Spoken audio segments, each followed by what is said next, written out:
And here we are at Chef. That's not even a cool knife. There we go. If you think this is overboard, you should see what the developers of Chef name all their functions. Let's cover that right now.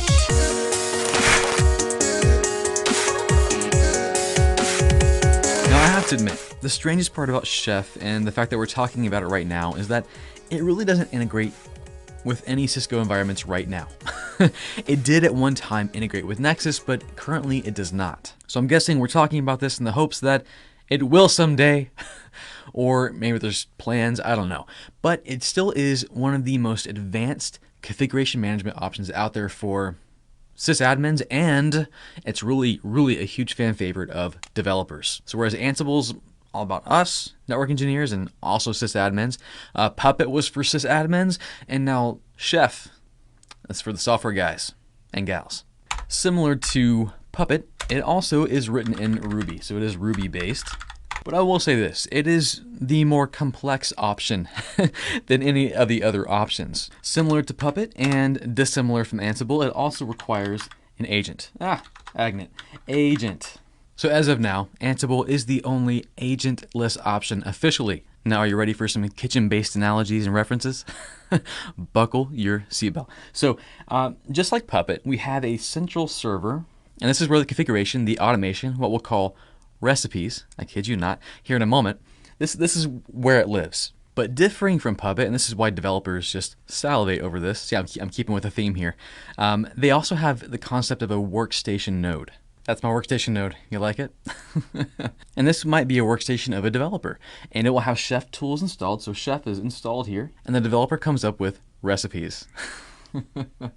So a recipe is a collection of resources that determines the configuration of a node. So some new definitions here we got to look at. First of all, recipe, we got that. But then within the recipe definition, we have a resource. What is that? A resource is like one particular action or configuration of a server. So like let's say Linux, I want a web server installed. Like I want Apache installed. That would be the resource part of that recipe. And then node, that's the device, the server that we want to control.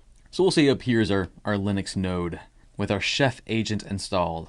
These recipes containing resources will determine how he's configured. We then put these recipes in, any guesses?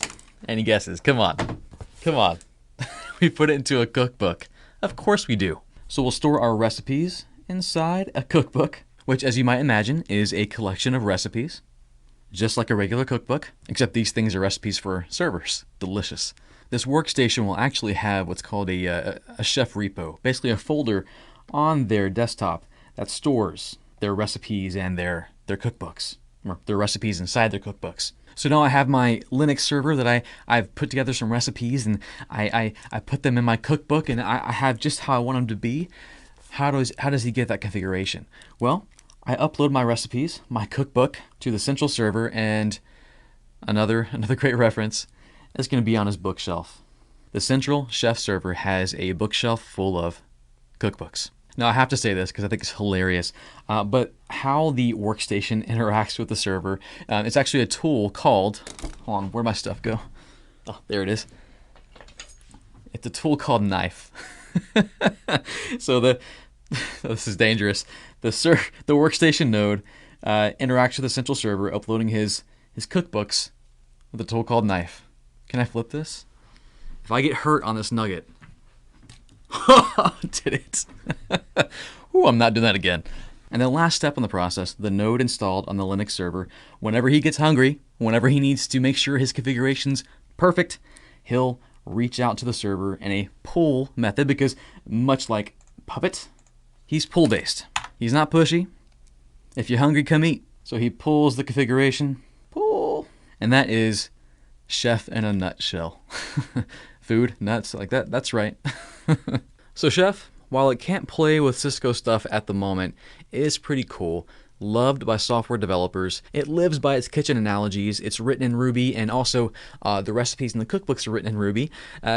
So you'll want to know some Ruby. But each developer can have Chef installed on their personal computer, put together their recipes, what their individual actions that they want to happen on their controlled nodes, the servers we're controlling.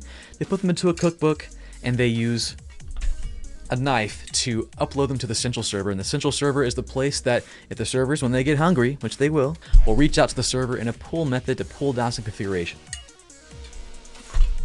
From his bookshelf, by the way. Yeah, he has a bookshelf of cookbooks. I hope this has been informative for you, and I'd like to thank you for viewing.